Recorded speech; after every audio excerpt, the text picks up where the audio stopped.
Good morning and welcome to the Daily Cyber Briefing for Thursday, the 20th of June. I'm Stephen Ridgway. Google has pushed out an update for Chrome.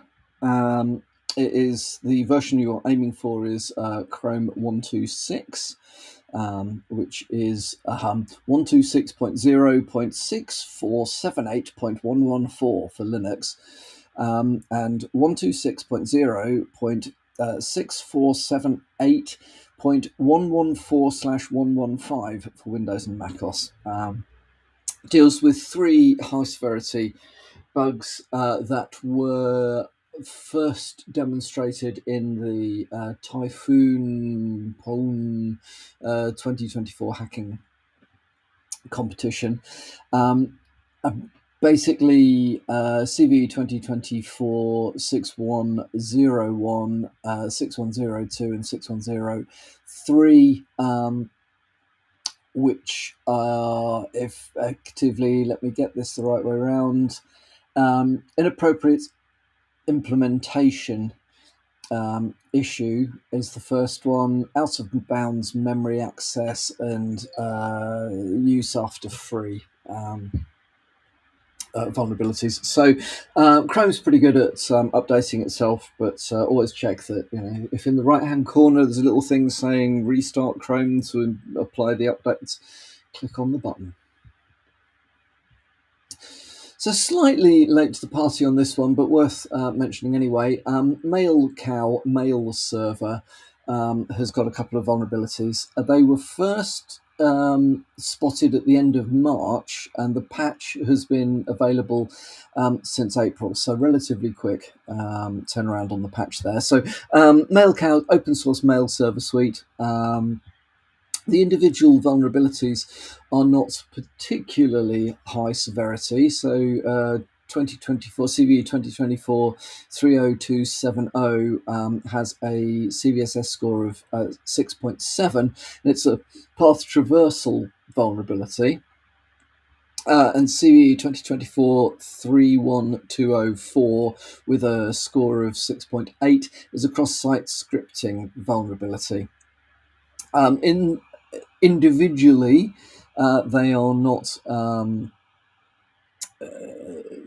necessarily particularly severe. I mean, that's not stuff that you want done to your mail server. But if they are combined, they can be used to effectively to take control of the server or run arbitrary code or the usual sorts of general nastiness. So if you're using Mailcow mail server, you are aiming to get updated to version 2024-04, which has been out for a little while.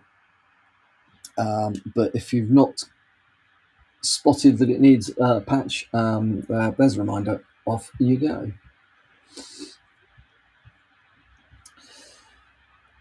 So there is a phishing campaign targeting Microsoft 365 accounts that is being run as a phishing as a service operation known as Onyx. No, Onyx, ONNX.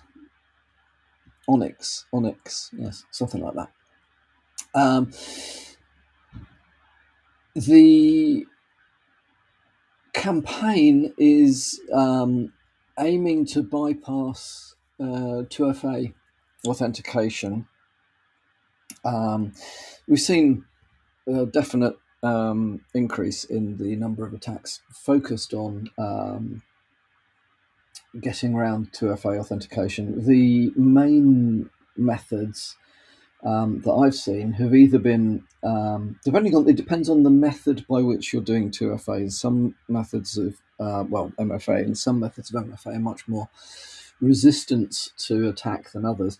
So one form is the one based around click yes on another device. That one is frequently attacked by simply flooding the user with malicious attempts. So basically, it works along the lines of if you want to log into this web page, we'll pop up something on your phone. Click yes, and then you can authenticate.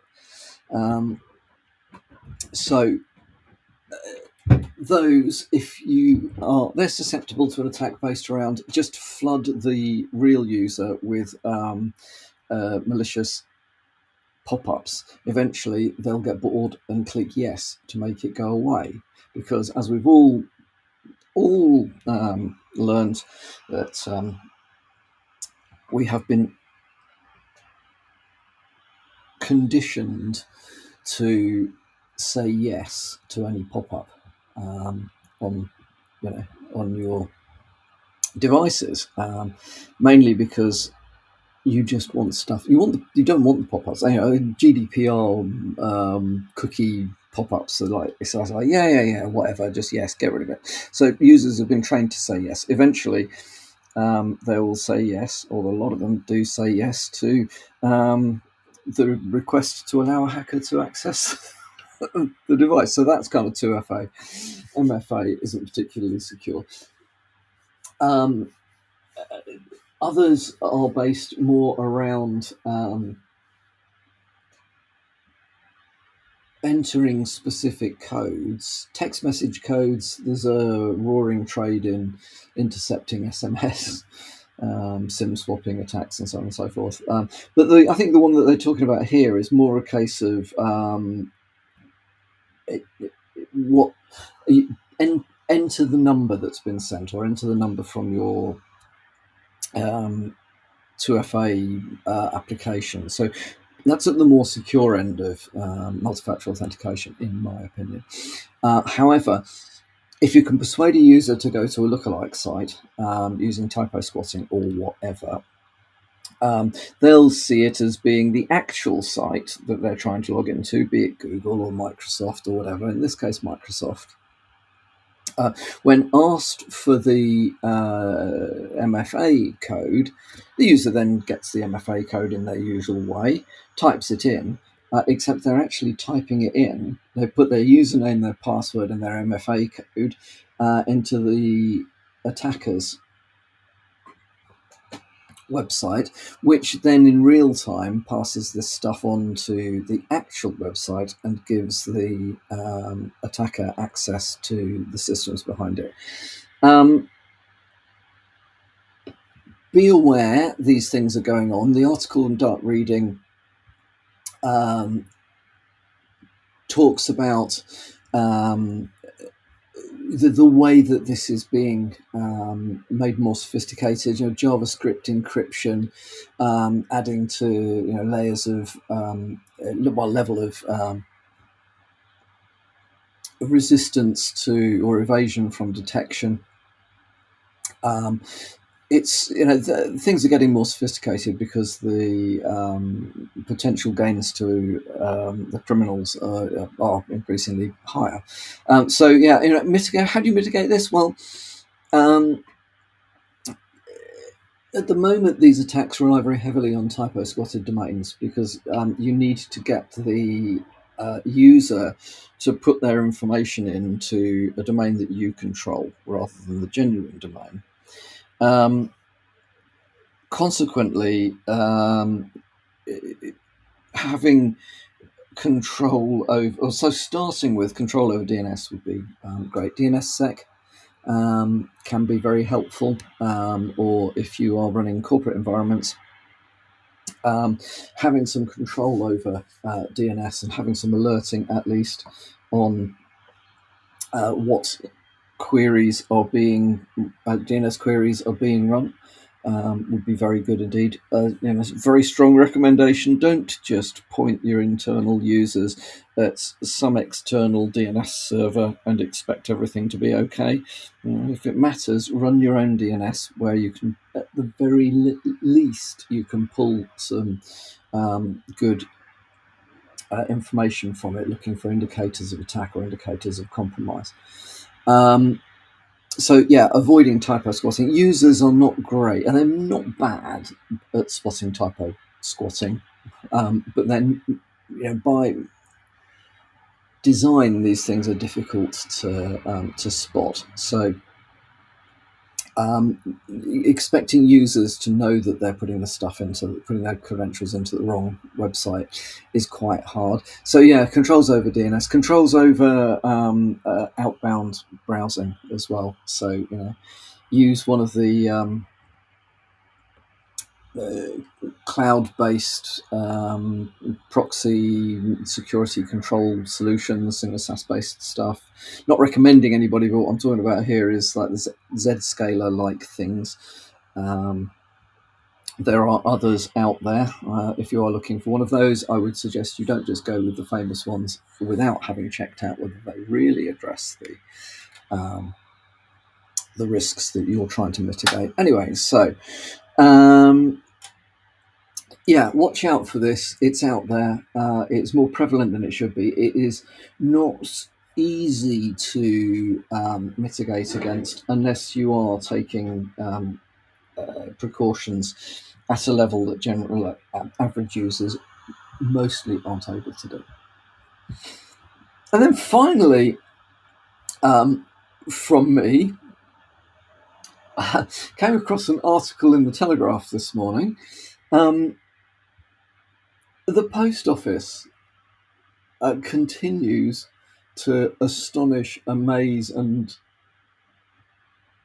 I'm just left almost speechless, as you can tell, at their incompetence. So the background to the story is they implemented some very dodgy software a very long time ago, written by Fujitsu, which contained errors. Unfortunately, the errors were in the accounts of sub postmasters, and the system would mispost transactions. If there were network interruptions, it wouldn't. It had no method of as it were, journaling these things. So he didn't know, the message queuing basically was in a mess, loads of mess, which resulted in a very large number of sub post office postmasters or postmistresses being convicted of financial fraud based around computer errors. There's been an ongoing fight. It has come out that the post office was not in control of their own software and didn't understand how it worked. B, then were very, very nasty about dealing with the issues. So they worked under the assumption that the sub postmasters were all corrupt criminals who needed to be convicted, rather than looking at other possibilities, and then basically treated them all terribly. They've won, so there's compensation going through. They've won the High Court battle against the organisation, blah, blah, blah. However, so the Post Office has just inadvertently published a list of 555 wronged sub-postmasters that included their full names, home addresses, and basically the details. It was basically the compromise agreements